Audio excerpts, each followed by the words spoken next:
Before you buy a Matterport Pro 2 or Pro 3 camera, do you want to see the post-production workflow for a Matterport tour?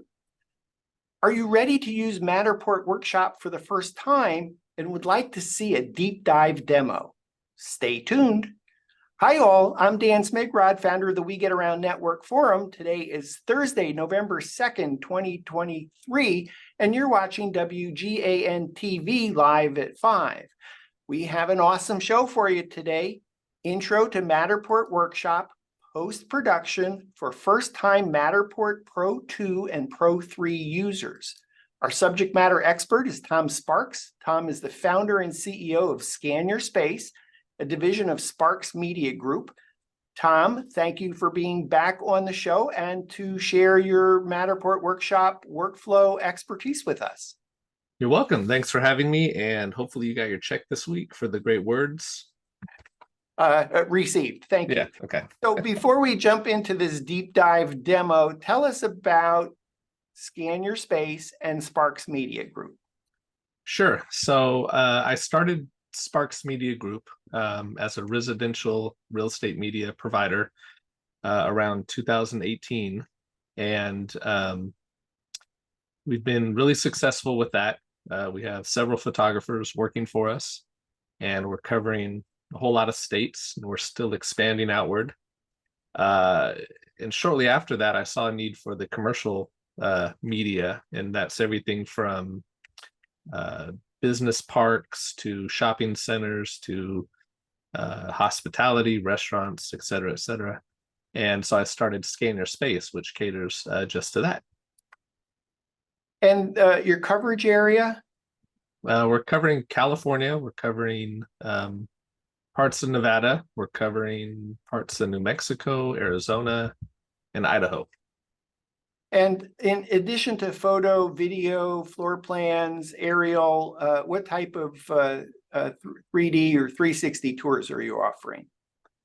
We primarily offer Matterport and iGuide, and it's about 50-50 on each of those.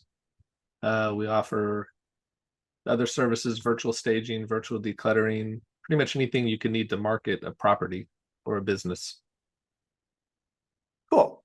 So how about sharing your screen and take us into, I think what I'm going to ask for is that we look at a finished Matterport tour so that we know where you're headed in your demo. So we'll know what a finished tour looks like and then how you got there. Sure. Can you see my screen okay? I can. Perfect. Okay. So this is the finished cake. This was a tour that I edited, and we've added pretty much everything that Matterport offers on this tour. So do you have a preference on where we start, or should I just any and everything that you want to show us so that we know what you're going to show us how to do that, how to incorporate that in the tour? Okay, so first I guess we'll start with labels. On this floor plan view, I've added labels to each of the rooms. You'll see those here. Next, we can go to tags, and you'll see that I have, sorry, I'm going to go back to the first floor. We have a couple tags. These are matter tags. Matter tags, correct. We have a couple tags.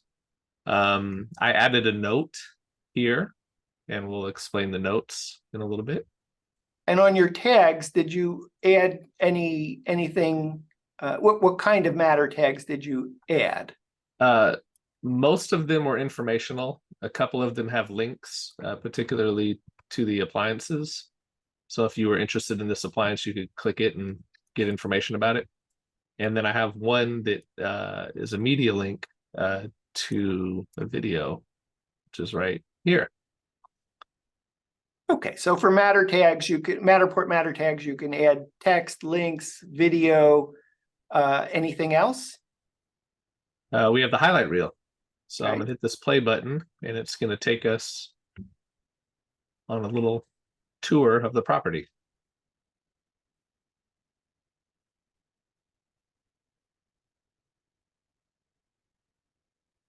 Now I notice during the highlight reel, I don't see any thumbnails. Is that by choice? Good question. I did not add thumbnails. That was my choice, yeah.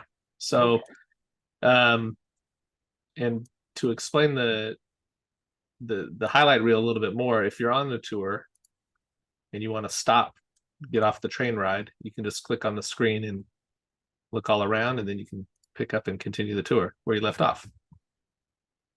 Okay, and I see some back and forward buttons. Correct. So you can say you missed a spot, you want to go back and relook at it, you can hit the back button and go backwards. Okay. Yep. So that's what we're gonna show how to do today. Okay, and I also see on the right side is a sharing icon. So that icon can either appear in the tour or not be in the tour. So can you show us on the back end how you do that as well? I can, yeah. Okay, and then also, Tom, in the top left, so all that information up at the top, did you add that information on your iPad or did you add that in post? This I added as much as I could on the iPad, and then I kind of cleaned it up in post. Okay, so we'll see that too. Yeah. And then even, I think if you go back to your maybe just refresh the screen and go back to the very first, the splash screen. Okay. So even that is that the first image in the tour that we're seeing, as well as so we're seeing. Correct. Yeah, I set the starting location. Okay, so we'll learn how to do the starting location. Yeah. And is there anything else that we're going to see during work? Well, actually, there is. It's like how you share the tour, etc. So maybe this is a good time for you to jump into your workflow. Okay. I believe you have the identical tour without having done anything to it in order to show how each of these features was created. Correct. Yep. Okay, great.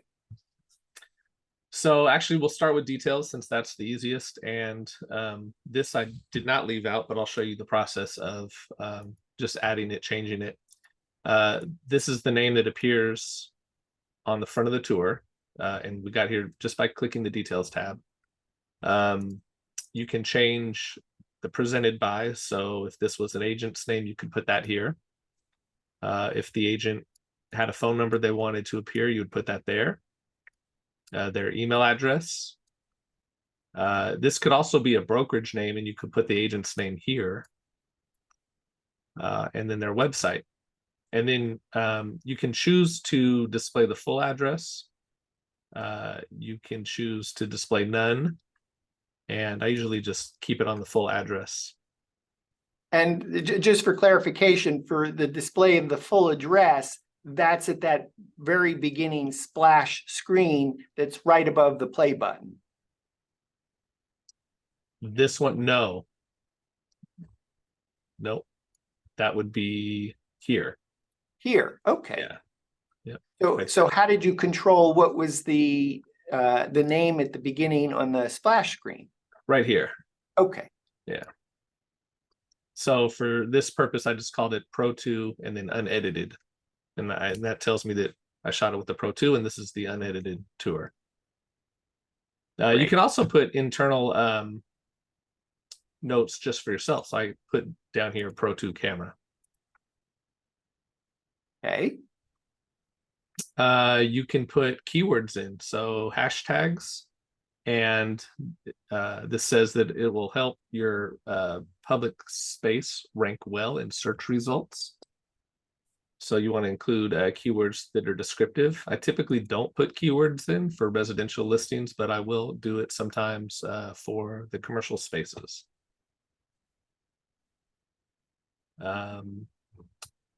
We can put MLS information. I've never actually used this, so I wouldn't probably be the best to speak on it, but okay.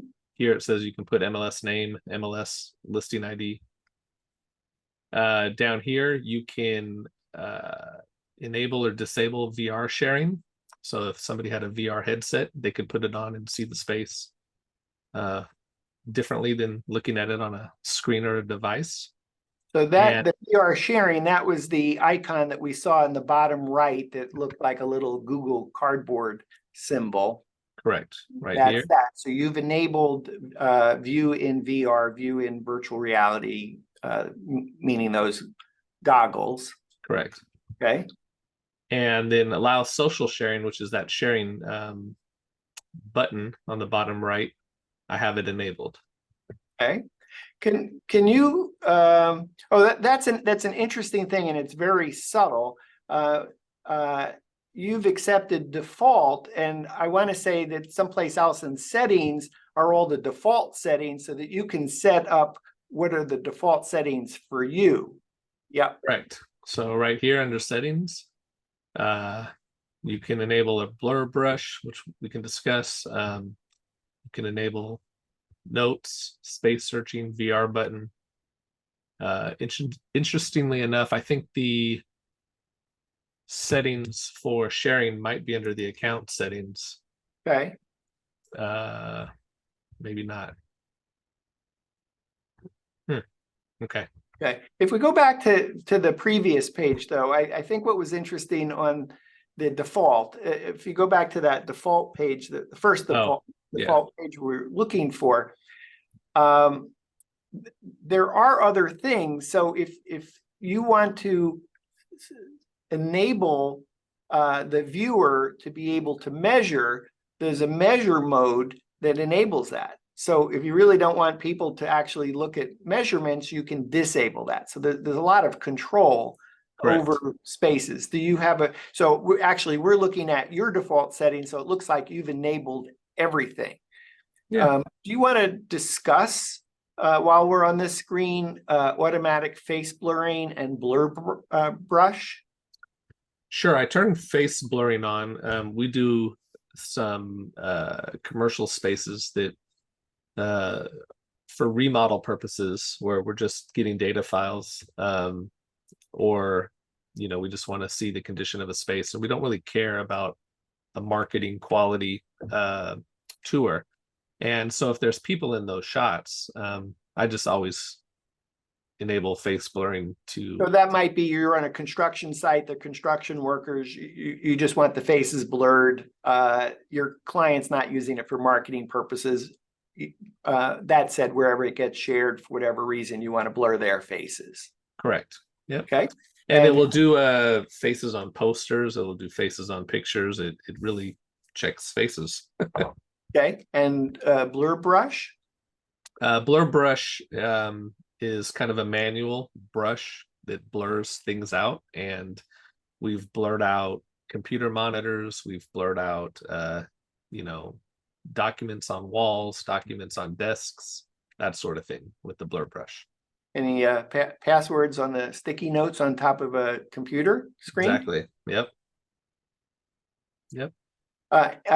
Before you go back to the example tour, is there anything else on this page you wanted to talk about in particular?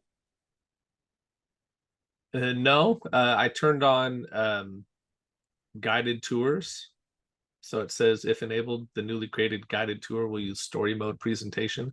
If disabled, the default presentation will remain highlight reel mode. So I have it on. And do you want to explain what that means? Or do you want to show us that? Well, we can go over it. Okay. Yeah, we'll go over it. All right. So maybe back to the tour. Yeah. So do you want to dive on into editing? Whatever your preference, either to edit or just to let us know what those menu items are at the top, whichever order you prefer. Okay, well, so we went over details. If we go to add-ons, here's where you can order a floor plan that's provided by Matterport. This floor plan is $14.99, and you order it here, and then they'll send you an email when it's ready. If we hit the back button, no, not back button, right there. A lot of these I haven't used before, but I've ordered a matter pack it's a little too deep for today, but you can order a matter pack, you can order an E57 data file. If you're doing a scan for insurance purposes, you can get a true plan for Xactimate. I have used the Google Street View publication, and that's really handy. So if you click that, you can go through, it's a whole bunch of menus, but basically you could publish this on Google Street View. We don't do it for residential listings. We do it for businesses, and that's really helpful. And let's see what else. We can order a BIM file. Matterport charges a lot for their BIM files, but somebody's got to do the work. So if you needed a BIM file, you could order that here. And then the VR, BO, and HomeAway 360, I haven't used that, but I'm going to assume that this is kind of similar to Street View, but for these particular sites, you can click that and go through the process of publishing there. And then the content distribution for real estate, again, I haven't used that one, but it looks like you can click it and it will publish to Redfin, Realtor, and Homes.com. I usually leave that up to the agents to publish those, and what they tend to do is put it on MLS and then it syndicates to all the sites. Anyway, so if you just go back, if you pause there just for a second. So for the purposes of our demo today, we're really assuming that you're new to a Matterport Pro 2, Pro 3 camera. Maybe you're doing residential real estate, commercial real estate. So if you see some of these other terms and you're curious about them, Matter Pack, E57 file, True Plan for Xactimate, BIM file, you can go to the We Get Around Network forum, wegetaroundnetworkforum.com, and either search in the top search bar for one of those keywords, and you'll see if it's in a subject of a post, or most likely you'll be able to go over to the tags section and search for all We Get Around Network forum posts that discuss Matter Pack or E57 file or True Plan or BIM file. So that's not going to be part of today's show of demoing those features, but just so you know. And then also is on schematic floor plans, even True Plan for Xactimate, BIM file. There are third-party companies that also offer these solutions. So again, you can find those in the We Get Around Network forum. If you go right up to the top, there's a tab that says Marketplace, and you'll find other providers. So personally, I'd probably suggest getting started with Matterport floor plans. It's easy and it's basic, but then you may find you decide that you want color floor plans, or your space is bigger than what Matterport will do, or you have some very specific requirements, and there are third-party companies that will do that. Thanks, Tom. Yep. Off to media. So this is Matterport's kind of, we've done some work for you offering, and they'll include a couple little video files that they extrapolate from the tour, as well as some photos that they've extracted. And this is something I'd never use. We don't provide media from the tour to the client. We usually are doing actual walkthrough video with the video camera or HDR photos. But if you wanted it, you could get this here. So I want to say, for clarification, there's two things. If you scroll up just to the top so everybody could see the details at this media tab.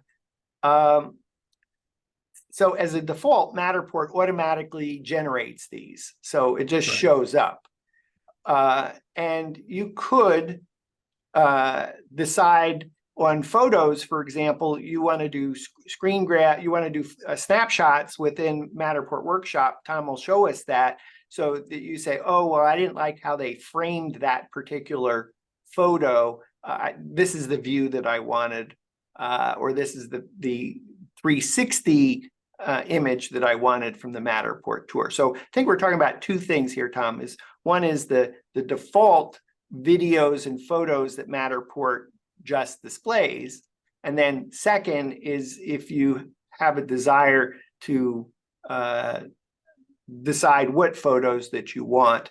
On videos, you can't generate a video, but you could use a third-party company to generate a video from a Matterport tour. Anything to add to that, Tom? No, and I will say that I actually have done some extractions of photos for one particular client who didn't want to pay for HDR photos. So I have used it, but yeah, we'll go over how to do that. Thank you. In the stats tab, don't judge me, but there's no views, and that's because I just cloned this a couple days ago, so nobody's seen it. But this is where impressions would be, visits, unique visitors.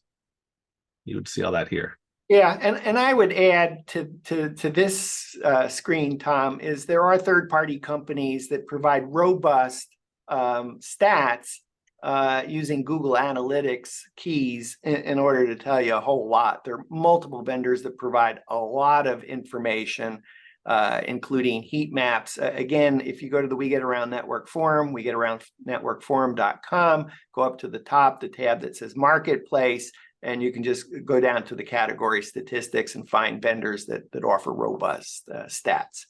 Yep. Okay. Before we go into the editing of this, if we were to click the share button, here's where we can make the space private. We can add a password to it. We can have it unlisted, which means anybody with the link can view it. And we're still able to publish it to other sites via the Matterport add-ons, or we can make it public.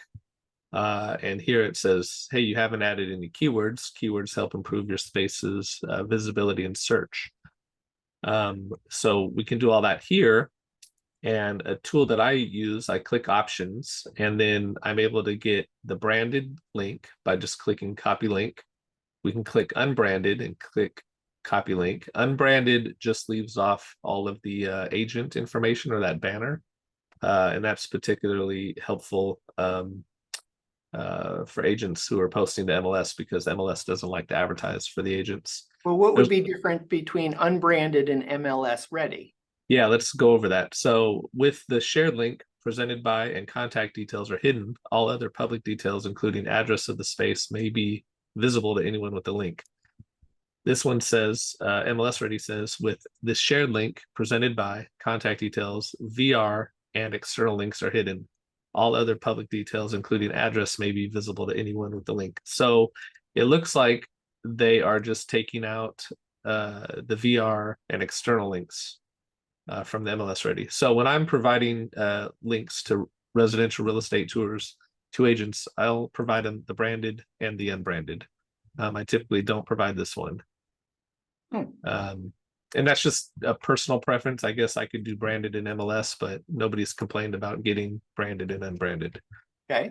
And then there's an embed code. So if you're going to put it on a website, you can click this and get an embed code that you can put on your website.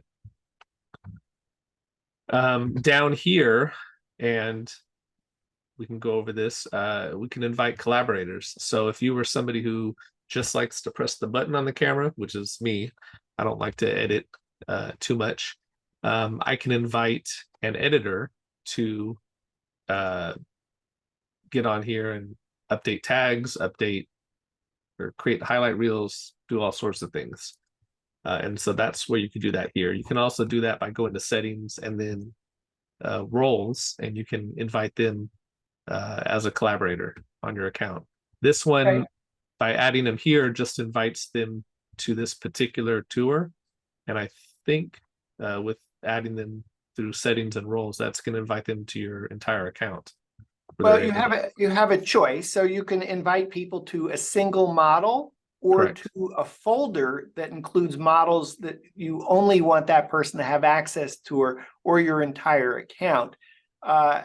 And it's,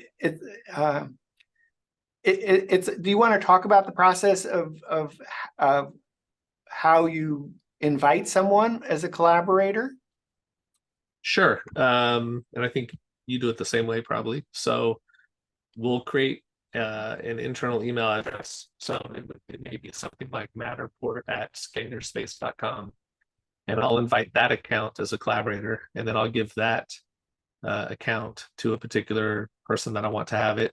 And as you were saying, I think said that you made a few of them, and so you kind of just rotate through them. Yeah, what I would suggest, this is a tip or maybe even a best practice, rather than inviting specific people to become a collaborator, is just create 10 email addresses, guest 1, guest 2, guest 3, guest 4, guest 5, guest 6, guest 7 at yourdomain.com. And then when you have a need for a particular client or a photographer maybe doing editing for you, give them guest 1 at yourdomain.com. And then when you're done, or when they're done, then just change the password, recycle the email address, and it's a way easier, faster workflow.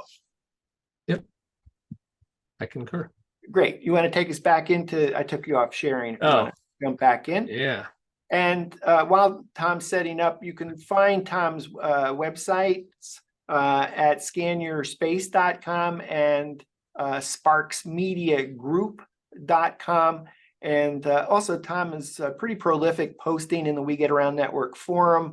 You can find all of Tom's posts at WGAN.info/Sparks Media Group. And in the We Get Around Network forum, it's you can chat with Tom at Sparks, the @ Sparks Media Group.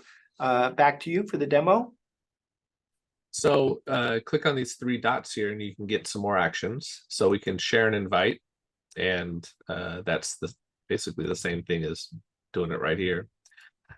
We can create folders within our account on Matterport. So we can have a folder called residential. We can have a folder called, I don't know, Disneyland, and we can move the particular tour around through folders. We can copy a space, which is what I did with this one. I duplicated it within the account. We can transfer space. So I have some clients that I scan for, and sometimes I'll upload them to my account and then I'll transfer it to their account. So you can transfer from one Matterport account holder to another one right here. And then recently released on the professional plans, and the newer plans are the ability to archive spaces, and you can do that here where it doesn't count as a space used against you for hosting purposes, but you're able to still keep it and not lose all that data. And if you ever need to bring it back, you can unarchive it. Okay, great. And then we can delete it. If we don't like it, we'll just hit the delete button and away it goes. So should we get into editing? Yeah, that'd be great. Okay. Thank you. Sorry. So we'll click the edit button up here. And this brings us into our workshop. And so I guess the first thing is, if we want to change the default starting location, let's say I wasn't happy with this and I wanted to come back over here. And I want to make this view the start. So we'll go there, and then we'll click on Start Location. And we'll hit Set Start Location. And then there is our start location. Great. So let's go to labels. I like to edit this in floor plan view. So once we find something we want to label, we're going to click this plus button. And we're just going to type in living room. And then we'll call this the kitchen. And where and when do those labels show up? Good question. I don't use them too much. They show up in the floor plan view. Are you aware if they, I guess they may help with the drafters when they're creating the floor plans. They may use those labels to generate with the floor plans. Good question. I don't know the answer to that. Okay. When you were showing your tour, I want to say it was using the bottom left play button, that it was showing the name, and that name came from Boom Living Room where you named it. No, I put that in, and I'll show you where to do that at. Okay, great. Yeah. Okay, glad I put that in. asked. So yeah, that's how you do labels. You just continue on, and I don't really use this too much. So we've done thousands of tours, and I've used it a handful of times, but Okay. that's where you can do it at. Measurements. This is again something I haven't used here, but we're going to just draw this wall out, and I'm going to assume that that may be on the tour viewable. Do you know the answer to that? I don't. Okay. Well, I guess we can test that theory out here in a little bit. Okay. I want to say if you put the measurement in there, yes, it's going to show up in the tour. So there's really two things that we're talking about on measurements. One is having some default measurements show up within the tour. And then second is to enable anyone to do their own measurements or to disable that feature. Correct. Yeah. And it looks like that's true because you can hide it here. I guess I could imagine, since you've done thousands of residential tours, you really want to keep your workflow as fast as possible. And unless a client's paying you for, you want labels, you want measurements within the tour, you're not delivering any of that because it's not something that clients are asking for, and it's just something that's going to be time consuming to do. But we thought during this demo, it might be helpful just to show how that's done in case you have a use case for that. Yeah, and I think it's kind of based on the service provider and what they're offering. I have a colleague who tends to do highlight reels with every order, just kind of as his offering. And that's not something we do. And no agent has asked me, hey, I'm missing the highlight reel. Where's it at? Mm-hmm. But at least it's available. I did use it recently. Actually, no, I didn't. I was going to say I started to use it recently on a commercial space, but they decided not to use it once I had it done. Okay. So we'll go to tags next. I like doing the tags in the dollhouse, or actually, I'm sorry, on the actual tour view. But here we can add a tag. So click this tag button and place it wherever you want. You can place it on a counter, and we'll say beautiful countertop. We can change the color of it. We can change how high the stem is. We can add any keywords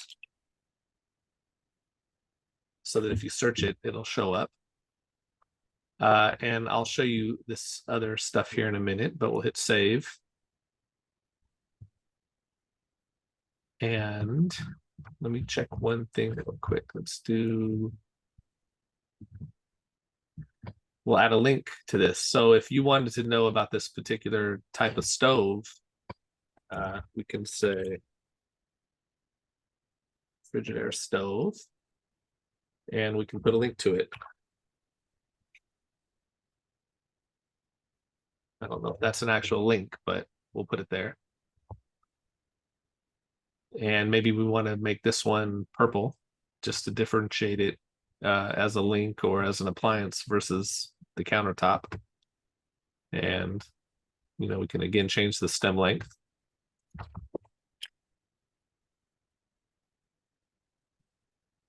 Appliances, hit save. I'm going to go find me a YouTube video, and I'll show you how to add media for YouTube. Okay. While you're doing that, if our viewers are particularly interested in tags, matter tags, labels, there are many third-party service providers that do robust implementation. So if you have dozens or hundreds of tags that you need to do, there's third-party solutions that enable you to easily, quickly, and efficiently manage a lot of tags. And then there are also third-party providers that have, let's say, shopping integration. So on that stove, if that, let's say that was in a showroom and you wanted to say buy it, that it could literally take you to a Shopify cart and enable you to purchase it. And if that appliance was not in stock, then it wouldn't show the tag on it. So all kinds of interesting things. To learn more about that, WeGetAroundNetworkForum.com. Go to the tab at the top that says Marketplace and look for things like shopping. Tom, sorry, I took you off sharing while you were researching your video. Okay, let's go back and share. So here we're going to create a video link, and I'll put a keyword in, media, video, and then I'm just going to put a YouTube link right there.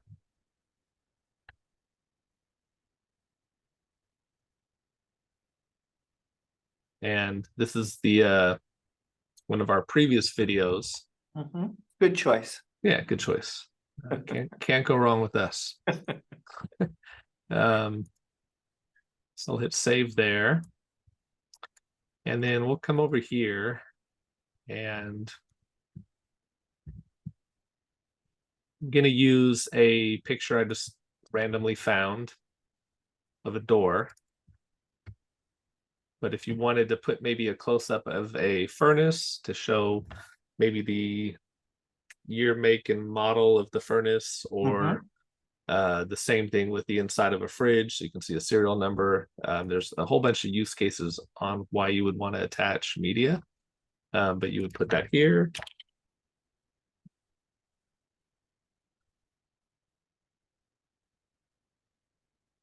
And you can put the stem on the door or on the floor or on the wall. You can put it wherever you want. And there you go. So Great. That's how you do tags. Do you want to show us that tag with the photo embedded in it? Right there, and then maybe back to the tag that had the YouTube video in it. Okay, cool. Yep. And there's a link. There's the link. Okay, great. So that's was there anything else to show us in tags? Well, and I didn't provide much more information, but we could say something like installed in 2022. And while you're typing again, I'll just point out if you have need for annotating Matterport spaces, and I would say on steroids, there are again many third-party solutions that, for example, if you're in facilities management and you have a need to annotate and even communicate, there's a lot of solutions. If you're in the AEC space and you need to do all kinds of annotation, communication around tags, there are third-party solutions, and we talk about many of them in the We Get Around Network forum. Yep. So I just here put installed in 2022, so you can have a whole vast description here of what you want to show. Okay, great. Notes, I guess, would be similar to tags in a way. We can place notes wherever, so we'll put one right here. We'll say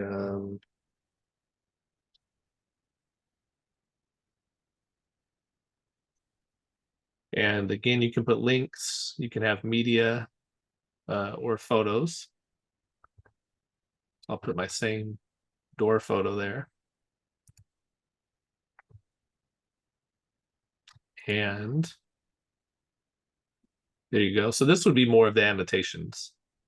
Well, it's interesting looking at that, because what I was expecting when you clicked on that was actually the ability to communicate, and that may be in the public version of this tour. So we're looking at the unpublished version.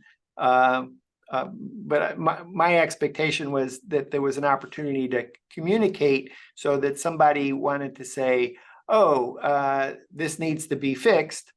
Then the person who's been assigned to go fix it could write back and communicate that it has actually been fixed.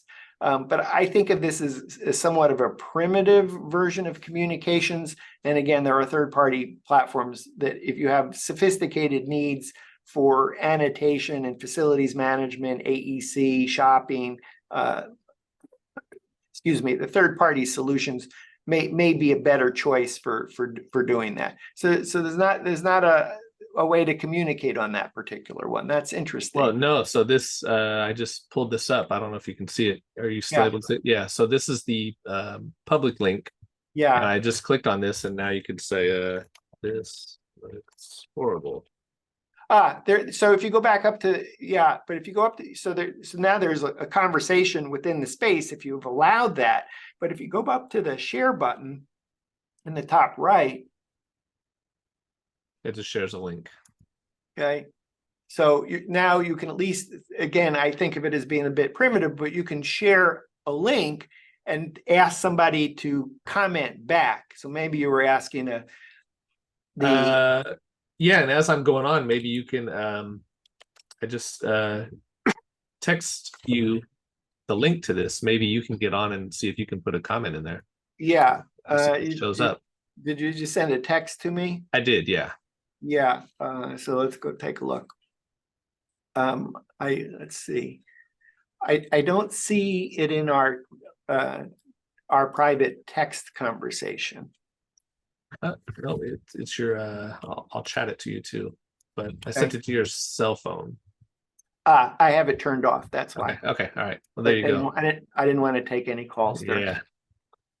Okay, so I'm looking at the tour, and that's interesting because I don't see the note. Interesting. Okay. Yeah.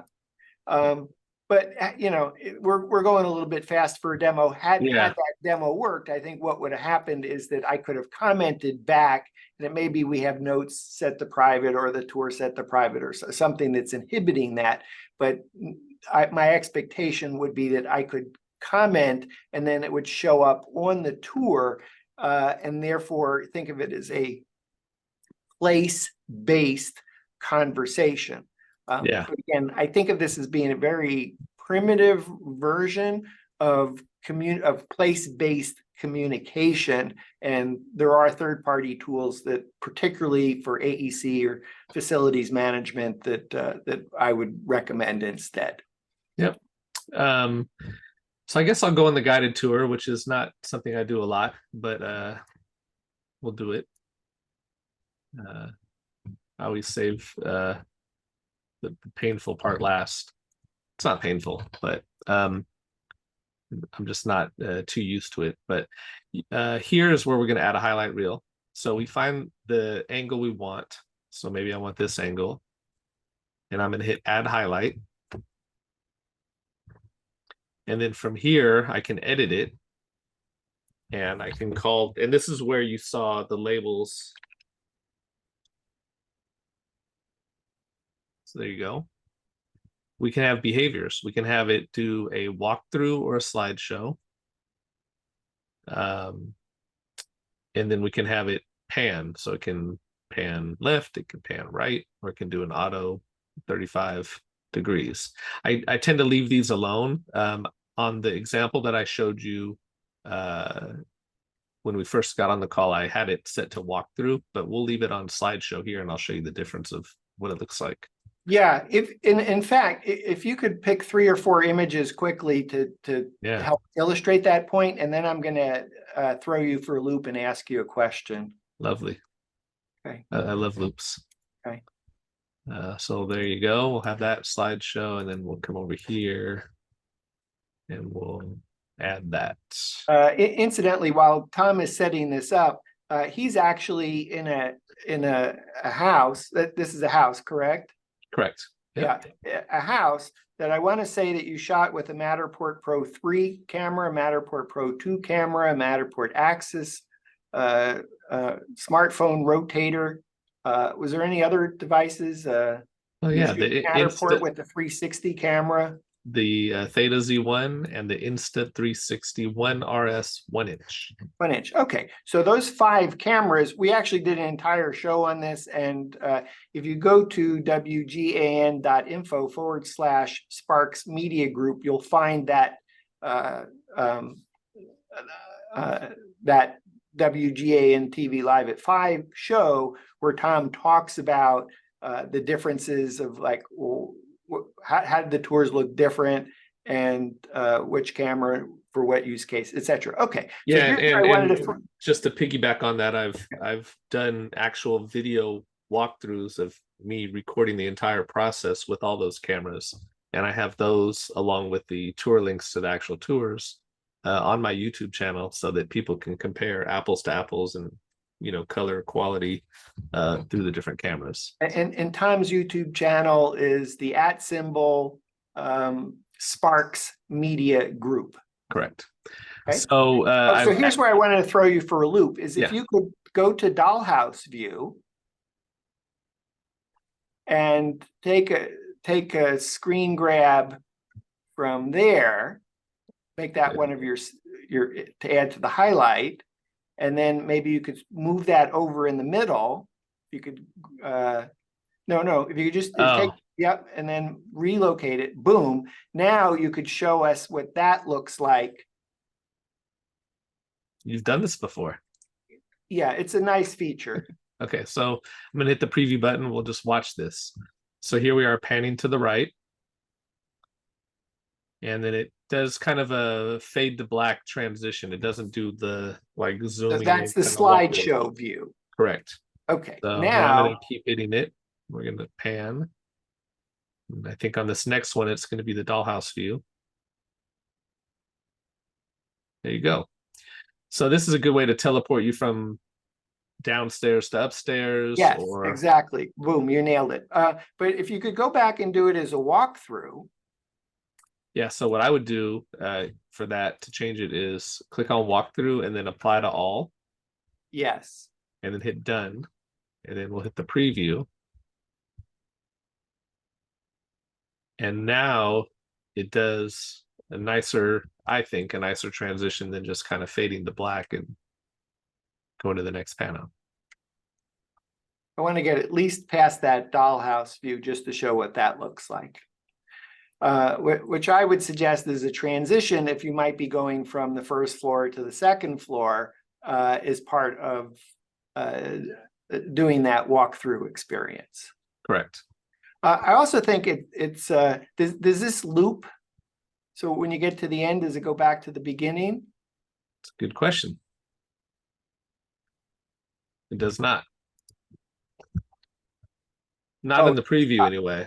Okay.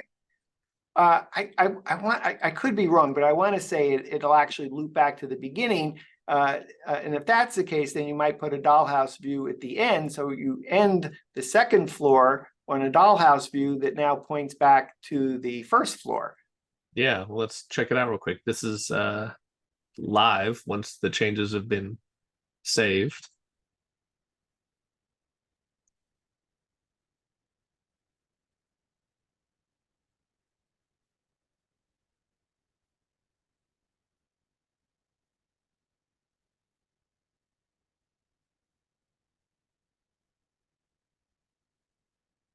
I see you have some outdoors 360 views. I'm guessing you don't do that too often now that you have a Matterport Pro 3.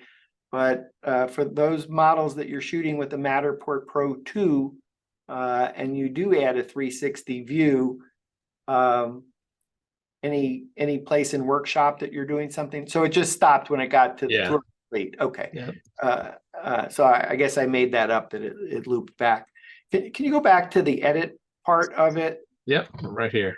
And I think we were back on the highlight reel. So add highlight, tour settings. So there we go. So I see you're doing story tour, which is that first version. But if you set it to highlight reel, now we'll see the thumbnails at the bottom. test that out. Here you go. You got the thumbnails at the bottom.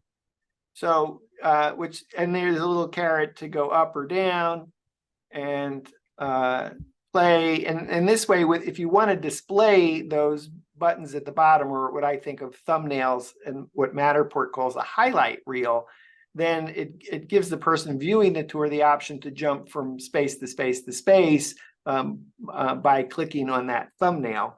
And then if you could go back to that, how you did that to show the highlight reel. So you see the button is checked, allow visitors to play and pause the tour. I would say, sometimes you may not want to do this if you were, let's say, at an exhibit and you didn't want people to interrupt the tour and you wanted it just to play. A client might have a computer set up in a lobby as people walk in, and you don't necessarily want to give people that opportunity to play tour, and that's what that is. And then the highlights again is to show a series of some thumbnails for each stop. That's what Tom just enabled. And then you can not have you can not have any of this show up, and then I think you're going to show a couple other options. So transition, again, you can globally within the tour set it to slideshow or walkthrough, and you can always override it for each highlight that you're doing. You can change the speed of the walkthrough, and that's the transition speed, and you can change the speed of the slideshow here. And then with panning, again, we can do left, right, auto, the rotational speed, the dollhouse rotational speed, floor plan zoom speed, so you can really kind of dial it in to what your preference is. And that could be good for a larger space. You may want to speed it up. A slower space, you may want to slow it down, that sort of thing. Cool. And I would add here that if you're particularly interested in highlight reel and walkthrough, there are third-party platforms that kind of do this on steroids and even simplify the workflow some. So again, we get around networkforum.com, go up to the top, it says marketplace, you can look for solutions. Anything else to show us on highlight reel, walkthrough?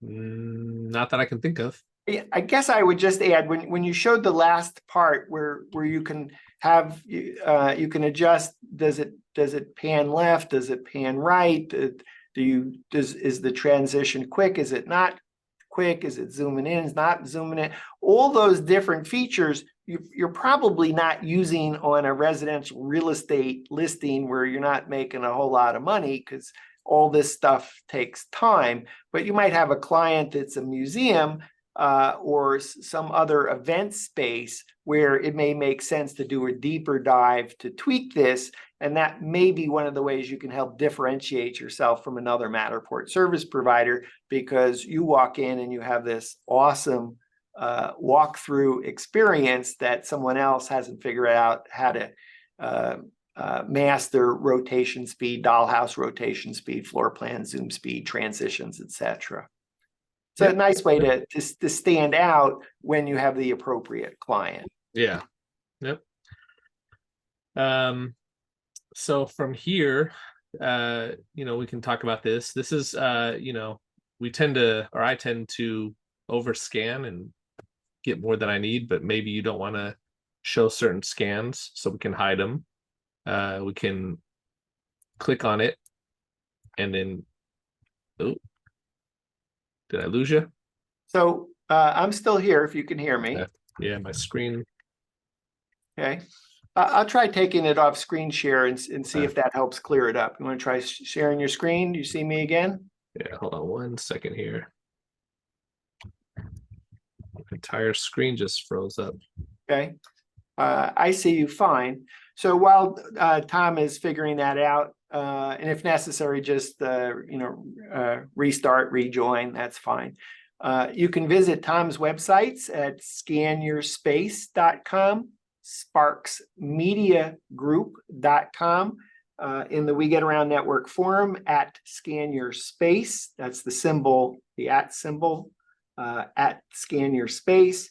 And again, Tom is super prolific about publishing to the We Get Around Network forum, and always has interesting videos to share. You can find all his posts at wgan.info/Sparks Media Group. And I just add that, you know, even today, Thursday, November 2nd, 2023, Tom posted in the We Get Around Network forum a tour of Matterport headquarters. Tom, are you back? Can you hear me? I'm back. I can hear and see you. Yeah, so I don't know what happened, but it didn't like me hiding scans. It froze my browser. Okay. And I don't think that that's Matterport's fault. I think because we got so much technology going on with how we do WGAN-TV live at 5, and then we're doing some things in terms of demos. I could imagine there'd be some glitches. So if we go back to workshop, and I guess I would point out or ask, what would be some of the reasons you overscan? What are some of the reasons you hide scans? Well, my thought process is I'm there on site. I might as well capture everything I can or everything I'm allowed to. And if the client doesn't need it, they don't need it. But if they decide they want it later on, they don't have to send me back. One example is I've scanned a BMW dealership that was new construction for the construction company. And we scanned the entire dealership, the entire lot. And the construction company was using it for marketing purposes to show kind of their build quality and material quality. And they did not want certain sensitive areas shown to the public. So that could have been the parts department. It could have been the owner's office, whatever that is. So we hid those scans from the tour. You're still able to see it on the dollhouse view, but you're not able to see it you know, just by clicking and walking around. So that's why you I mean, I would add to that, you know, if you're scanning a house and, you know, you can't get the client to pay for the garage to be scanned, it happens. But the dollhouse looks way better with the garage. Go scan in the garage, and then at least the house looks complete, and then you can disable the scans, and then maybe your client might come back and say, oh, I couldn't walk into the garage. Well, you didn't pay me for that. Happy to enable that. If you want, that's, you know, an extra $25. I don't know. Yeah, and another purpose related to residential would be scanning the garage, scanning inside of closets for floor plan accuracy. Where maybe you don't want somebody to see a cluttered garage, but you want the floor plan to be dimensionally accurate. So we would scan it, get the floor plan, and hide the scans after the fact so that people. Great example. So go, please share your screen while Tom is doing that. Again, you can disable scans so that someone can't walk through a room, for example. But those scans do show up in the dollhouse, which is actually a good thing because it makes the three-dimensional model look nice. So I did this house with the Pro 2. Now that I have the Pro 3, and I did this house with the Pro 3, I scanned the entire outside space. But with the Pro 2, there's some limitations on getting 3D scans outside. So we do 360s, and those are viewable on the tour by clicking on the actual icon, and I'll show you that in a second. Just to talk about the 360s, it still spins like it's doing a 3D scan, although it's disabling the infrared feature for taking measurements. And then once it's scanned, it downloads on your device on the bottom right. So you'll see the mini map and you'll see all your scan points as you're going throughout the process. But when you switch to 360s, it displays out on the bottom right. When you click that, you can then place that particular 360 on the mini map where you think it should be. And I think it uses some sort of GPS or geolocation kind of technology, and it's usually kind of in the right ballpark, and then you just have to move it over to, you know. Are you able to show us that? Not on the device. I'm wondering if we can show it here. I don't know. I guess it might be. Maybe not.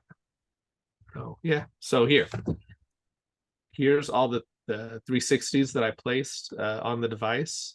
And So, then, let me just tee this up for you. For yeah, clarification, a Matterport Pro 2 camera, for example, you have a choice of creating 360 scans or 360 views. So when you open your iPad or Android tablet, it's going to default to 360 scans. But if you need a 360 view, and typically that's going to be outdoors where you can't do a 360 scan because of sunlight, you're going to set the setting on your iPad to 360 view, and then it's going to create one of these three things that we're looking at here.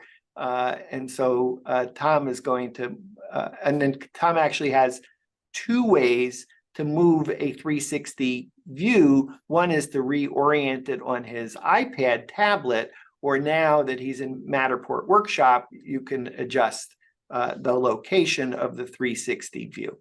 Yep. So tell us what you're doing there. So I just clicked on it and then I can move it around where I think it should be. This is obviously probably easier to do on site because you're there, you're familiar with the property, you know right where it would be. But we can click this little preview button and it will show us the scan that we did. Your 360 view that you did. Yeah, and then we can jump to the next one by clicking on it.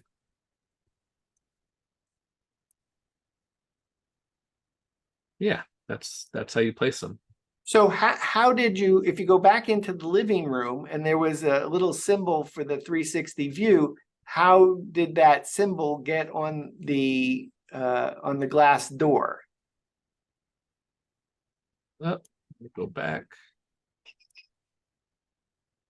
Hold on a second here.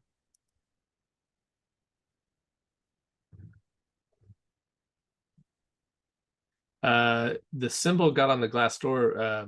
Matterport placed it there. That wasn't me.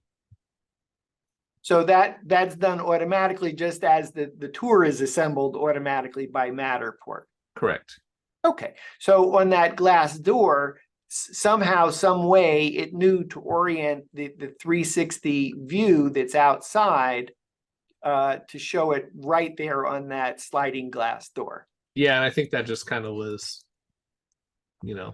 luck or whatever. This one is on the wall because I think it's just straight ahead out there. Can you move it? I think we can.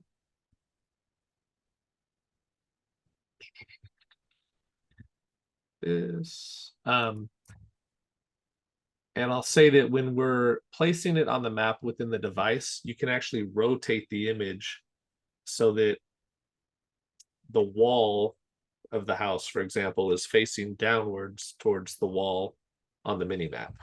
Yeah, so that the orientation's correct. Like you don't walk outside and all of a sudden you're looking back at where you came from. So I'm just going to put this right here real quick, and Okay. we'll see. So all you did was drag it, and then it should know where to place it inside. And if we go over to this side of the house, we now see it over there. Yeah. Okay. Cool. All right. I'm gonna I'm gonna keep these links available, so maybe we can share them with everybody. So I'm gonna put this back where it was. Okay, cool. So if you want to see the finished tour, you can go to the We Get Around Network forum after the show. Tom has sent me the link. I'll embed the tour link in the We Get Around Network forum post about today's show. Did you want to send me the before as well, or just the after? I can send both. Yeah. Okay. Technical difficulties again. Okay.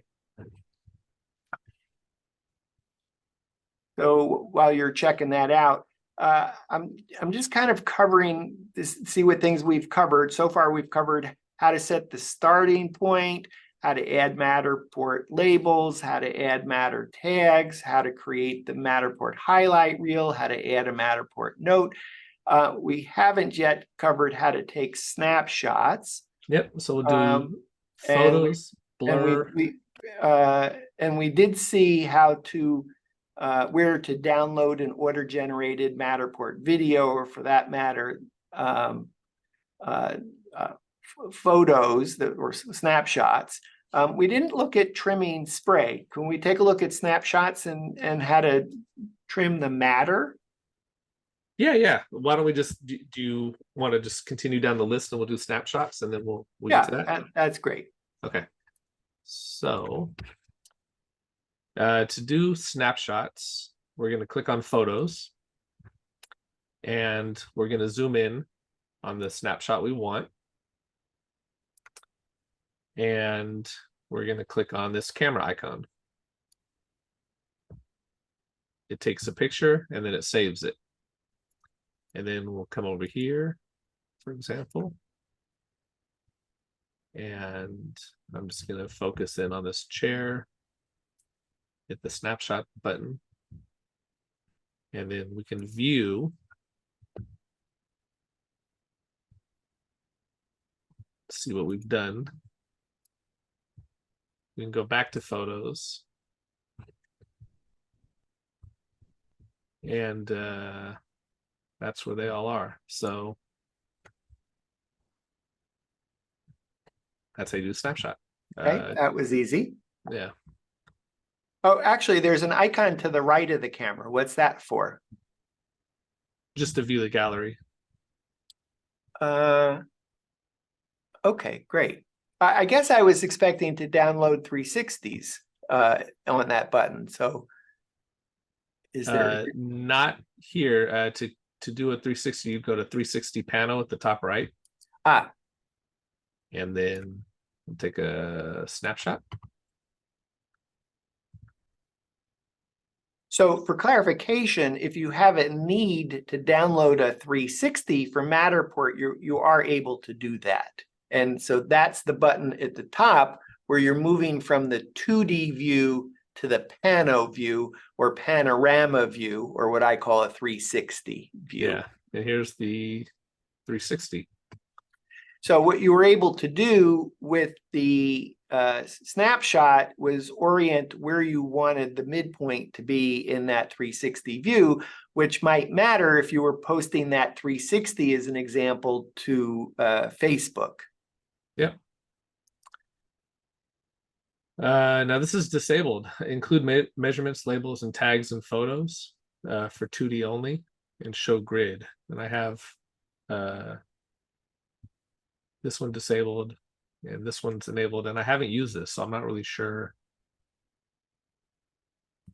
Oh, so that's interesting. So if you wanted to take some measurements, imagine you want to send off a photo, but you want to annotate that photo to include measurements and labels and tags in the photo, then Tom could just toggle that little button on, and when you do your snapshot, then it's going to include any tags or measurements, the annotation that you've done. So there are a lot of different bells and whistles. If we tried to do everything during this show, we'd overwhelm you. But I think you're kind of, as a viewer, getting the gist of what you can do. All the way down at the bottom, there's that 360 that Tom just did. And then I see an arrow there, Tom. So presumably you could hit that and you could download that individually, or you could start checking boxes and download all your images in one shot. Yep. You can start checking them and hit the download up here or delete. So if you hit the download button at the very top, then of that set of images, then you're going to download all of your images. Correct. Do you get an email that says your images are ready? Or does it download a zip file right to your desktop? I think it downloads a zip right to your desktop. Okay. Yeah. So we'll go back to edit and we can cover blur. Okay. So again, blur's helpful for blurring out passwords or family photos or just trash. You didn't want trash to show. The car dealership that I did, they had certain items, certain sales figures and stuff that were on whiteboards they didn't want to show. So we click on the blur icon, hit the plus arrow, and then I'm going to blur out this book. But let's say this brush was too big for it. I can make the size of the brush smaller or larger. Mm-hmm. So go there. And then we just click on our mouse and move it around, and as we're moving it around, it blurs it out. Mhm. And And I presume you're going to hit the check mark to accept that. correct. And then And we can you undo that blur now? you can unhide it, Okay. delete it. And then once we have everything blurred that we want to blur, we're going to hit apply blur. And it says this will apply one blur to a scan in the model. It'll take a few minutes until the blurs are fully applied. Once applied, you can they can no longer be editable. Okay. That means you can't eat them? Editable. Editable. Editable. Yeah. Okay. This does take a while. The car dealership, I blurred about 37 items, and it seemed to have taken a long time to do that. Yeah, it's too bad it's not designed kind of like an Apple experience where you could undo, because I could imagine you get to the car dealership and go, oh, I really wanted you to be able to see that. Why'd you blur that one? Could you redo that, please, and unblur it? No, can't do that. Yeah. Yeah. Well, some things in life are final. Yep. It's got to deal Okay. with it. Yep. So from here, I think we can go on to trim. Yes. Trim is something that I've used a little bit. I'm still trying to get used to it. But let's say, and this one I marked it fairly well. There's a little bit of overspray right here that we can try to tackle. But this is how we would do it. So I like to do it in dollhouse view, and I'm going to hit the add trim button. And then it's going to create this nice little box, which I'm going to click on and move around. And as you move it around, you'll see that it blacks out certain areas in the house. So what I'm trying to do is get this little wing out of there. And so I'm going to do that by moving it around. And you can see as I did it, it chopped off some of it, but it's not all of it. So we're going to go right about there. That looks good. And then we'll hit the checkbox. And now, if we were to look at our dollhouse view, I think it applies it right away. So I'm going to go back to our live view. And the wing is gone from right here. I called it. Yeah. But So I want to say probably best practices is trim mirrors, windows, outdoor lines while you're scanning so that you don't have to do this in workshop. So this kind of saves you just in case that you can trim this extra spray. There are edits that you can't do on your tablet. Sometimes you might be doing a spiral staircase or something, and you got what would you call it? Ceiling windows. Matter. So you have windows in the ceiling, and then all of a sudden you got splatter that's going above the house. This would be the process for taking that splatter, that matter, the extra scan data out of the model, just so that it looks nice. And I want to say, Tom, I think I heard you say you don't use this that often. Is that right? I don't. I try to mark everything as accurate as I can. However, at that car dealership, the pesky car dealership, there was a lot of artifacts that were still left on the tour, even though I marked everything meticulously, and I had to go back and do this. So yeah. I would say, sometimes you have to separate your world and say, are you an artist or are you a business person? And if you're an artist, you can make all your tours look beautiful, and you can add highlight. There's a lot of things that you can do in post, and but you may not be able to monetize all that extra time that you're spending. So it's probably a lot faster just to trim as you go on during the capture process at least you know how and where to find this particular tool, and that you can trim this extra splatter. But you can see it does take some time, and all these steps add up. It's probably not, for a $250,000, $350,000 house, but maybe you're working on an $8 million house and it's, 12,000 square feet. It might be worth taking the time because it's a higher end property. Your client's paying you a lot more to deliver the property, and the expectation is it probably looks nicer. Okay. Yeah, and I'll just say that this is beta. So take that with a grain of salt. Sometimes it could work, sometimes it won't work, sometimes it's glitchy. It's probably pretty good because it's been in beta, I want to say, for a year now. It seems like a long time. No, I haven't had it. I just was trying to place this one and it kept snapping back to a different area. So that's why I kind of highlighted that out. But no, it works good. Okay. So Tom, I actually think we're done. Was there something else that you wanted to show us? No, I think we covered it, right? Yeah, I think so. Before we go, is there any final comment on Matterport workshop workflow? No, well, I will say, kind of piggybacking off of what you said, it's best to do everything in device while you're on site. Just because you're familiar with the property, you're there, you know where the mirrors are, you know where the windows are, mark everything there. I've gotten lazy and not done that, and then got home and it's really tedious to go refamiliarize myself with the property on the device when I'm sitting on my couch. So do it while you're on site, saves a whole lot of time. Cool. Tom, thanks for being back on the show. Thanks for having me. I appreciate it, as always. It's a pleasure. Thank you. We've been visiting with Tom Sparks. Tom is founder of Scan Your Space and founder and CEO of Scan Your Space, a division of Sparks Media Group. You can find Tom at scanyourspace.com, sparksmediagroup.com, and the We Get Around Network forum at Scan Your Space.